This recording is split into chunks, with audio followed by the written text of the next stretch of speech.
sukarnya menyusun bicara, meluahkan rasa, menuturkan sayang, kasih yang terlimpah hanya sekadar tingkah, cuma ungkapan kebisuan. Masya Allah, tabarakallah. Ya Allah, ya Tuhanku, kau jauhkanlah daripada aku daripada berbuat begini kepada bakal isteriku dan bakal cucu-cucuku, ya Allah. Okay, bismillahirrahmanirrahim. Assalamualaikum warahmatullahi wabarakatuh. Alhamdulillahi rabbil alamin, wassalatu wassalamu ala ashrafil anbiya wal mursalin wa ala alihi wa sahbihi ajma'in. Rabbi shrah li sadri wa yassir li amri wahlul 'uqdatam min lisani yafqahu qawli wa ma utitum illa qalila wala hawla wala quwwata illa billahil aliyil azim. Masya-Allah, masya-Allah. Banyak betul berlakunya perkara-perkara yang menjadi perbualan hangat pada zaman kini, iaitu ialah permasalahan dalam rumah tangga dan solusi dan apa kesannya, sama ada kesan baik ataupun kesan buruk terhadap permasalahan rumah tangga ini. Okey, yang pertama ialah perkahwinan. Maksud perkahwinan itu sendiri adalah merupakan satu ikatan yang suci dan luhur yang menuntut tanggungjawab secara berterusan daripada kedua-dua belah pihak, iaitu pihak suami dan yang kedua iaitu pihak isteri dalam menyelamari bahtera rumah tangga, iaitu seperti Adam dan Hawa, Nabi Muhammad dan Aisyah, Siti Hajar dan sebagainya. Iaitu masyarakat Islam pada hari ini dan menengok dan dengan bayangan palsu tentang perjalanan rumah tangga yang kononnya sentiasa indah melalui drama-drama maupun sinetron yang ditayangkan di kaca televisyen. Namun, hakikatnya kita perlu sedar bahawa langit tidak selalunya cerah.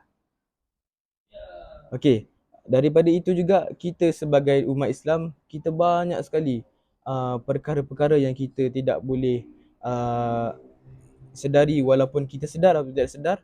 Itulah asam garam rumah tangga yang kita perlu lalui sama ada kita sedar ataupun tidak sedar pada zaman kini. Walaupun seromantik mana pasangan kita sekalipun, walau semewah mana pakej percutian yang dirancang setiap tahun, walaupun semewah-mewah mana kita punya hantaran sekalipun, walaupun semegah-megah apa sekalipun kita punya perancangan perkahwinan, mana tempat dan sebagainya, namun konflik rumah tangga pasti menghinggap maligai cinta yang dibina. Pasti menghinggap bahtera yang kita sendiri lakukan. Dia menghinggap walaupun sebesar mana kita buat menara masjid sekalipun. Persoalannya, adakah kita bersedia dengan apa sekalipun rintangan walaupun sebelum perkahwinan dan selepas perkahwinan. Seharusnya pasangan suami isteri perlu menyedari hakikat sebuah perkahwinan yang sebenar supaya ada bekalan ilmu yang betul serta persediaan mental dan emosi yang mantap apabila berhadapan dengan konflik yang akan terjadi maupun di luar rumah ataupun di dalam rumah sekalipun.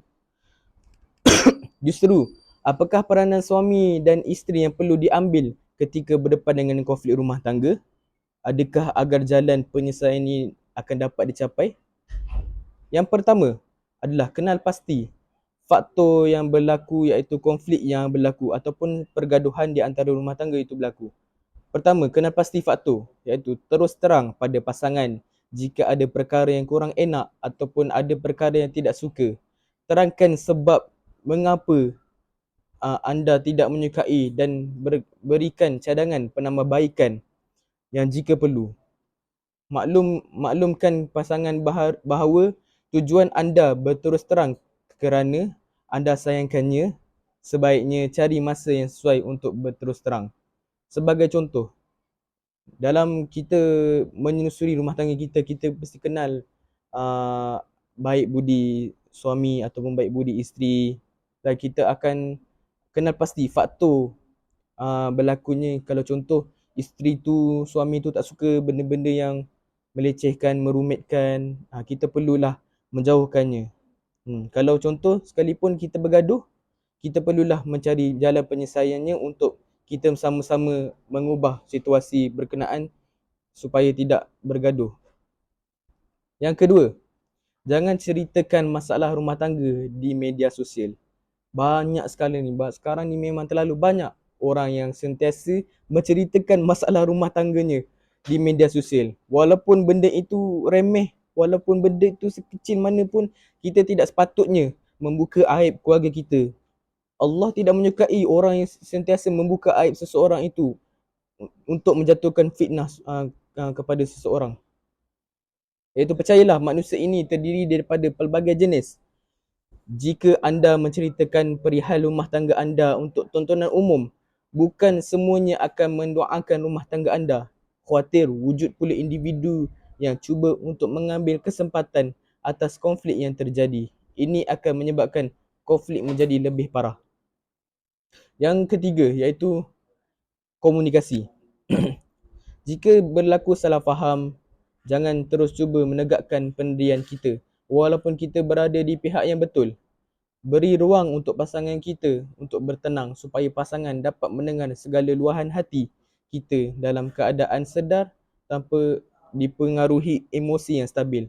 Maksudnya daripada segi komunikasi juga, kita sebagai suami ataupun isteri, kita perlu menyedari komunikasi juga akan memberikan kesan yang positif atau negatif. Positif adalah apa yang disuka, apa yang dia suka tentang maksudnya mendengar lagu ataupun mendengar apalah yang untuk emosinya agak stabil, itu dibaguskan. Kalau komunikasi ni adalah asbab untuk dia sentiasa bergaduh dan sebagainya, tunjuk sana sini, memuka perempuan lain lebih cantik daripada isterinya, menunjukkan lelaki yang handsome pada suaminya, itu tidak sekali baguslah untuk komunikasi yang sebenar-benarnya. Selain itu, jangan biarkan rumah tangga kita terus sepi tanpa sebarang bicara walaupun sedang berhadapan dengan konflik. Jangan berharap masalah itu akan selesai dengan sendirinya. Bincanglah konflik perlu diselesaikan supaya kedua-dua pasangan merasa tenang dan saling mempercayai. Yang keempat iaitu solat berjemaah bersama. Lazimilah solat berjemaah dengan pasangan anda dan kebiasaannya, waktu setelah selesai menunaikan solat adalah waktu yang paling sesuai untuk berkomunikasi. Jangan lupa juga berdoa kepada Allah Subhanahu Wa Taala, iaitu doalah iaitu senjata bagi mukmin kita. Allah yang Maha Pencipta masalah ini dan Allah juga yang berkuasa untuk menyelesaikan segala masalah ini. Dan yang kelima dan terakhir adalah rujuk kaunselor yang berdaftar. Kalau kita sendiri tidak boleh untuk menyelesaikan masalah ini, jumpalah kaunselor yang berdaftar. Iaitu jika konflik berterusan dan kita tidak perlu khidmat nasihat, rujuklah badan yang berautoriti. Setiap Jabatan Agama Islam Negeri JANJ ada sistem khidmat e-nasihat dan rundingan secara kekeluargaan.